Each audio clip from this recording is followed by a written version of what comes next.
How can Dobby ever repay him? Never tried to save my life again.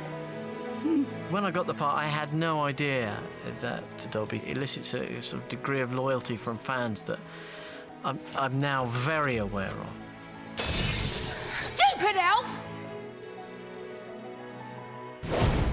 Dobby is a free elf, and Dobby has come to save Harry Potter and his friends.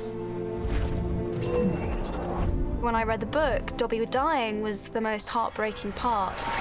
I don't know if that's the Hermione in me coming out, but it really, really got to me, and I just feel like he's real.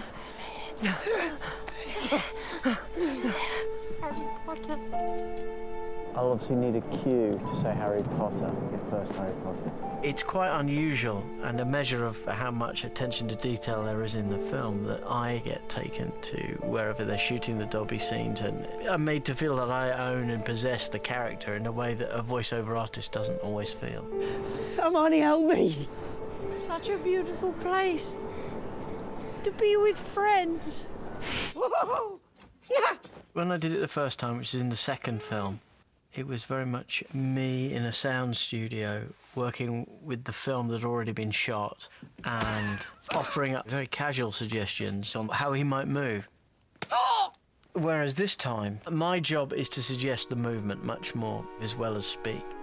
Dobby is happy. Then I nuzzle in, that's when I go into Daniel.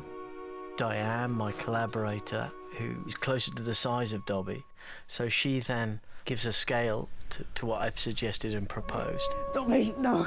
And then the special effects people have such a massive impact on the character that I never really take full credit for the character. It's a large part of its character comes from its movement, which I can only suggest and they can realise. OK, we'll fix you. Hermione, I'll have something. Dobby's death scene in the film was one of those rare days when everything just goes right in terms of what you want for the scene. Like, it was a grey, wet, horrible day and perfect for the scene. We had the weather forecast and knew that it was getting cloudier, so we held off filming today's scene as long as we could because we felt it was quite desolate and overcast and a little bit bleak, which we felt was the appropriate mood for the death of Dobby. Dobby is happy to be with his friend. Harry Potter.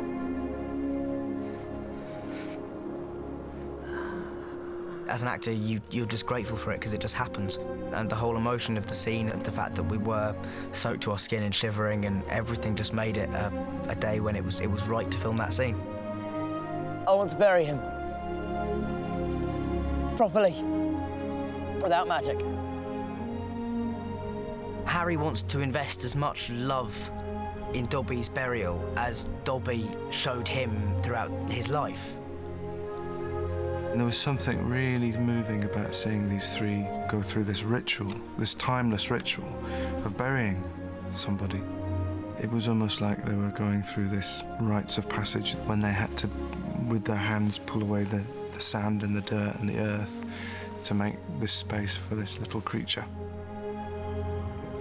He's an innocent, and I think for Harry to actually bury him shows what a great deal Dobby must have meant to Harry, but also I think he probably regards himself as sort of the closest thing to family that Dobby has. Was I surprised when he died at the end? Well, yes, because you're never prepared for a character to suddenly disappear from a book. But it's true friendship, you know. So in that sense, it isn't surprising, because Dobby represents that goodness isn't dependent on the size of the character. You know, it's the ultimate sacrifice.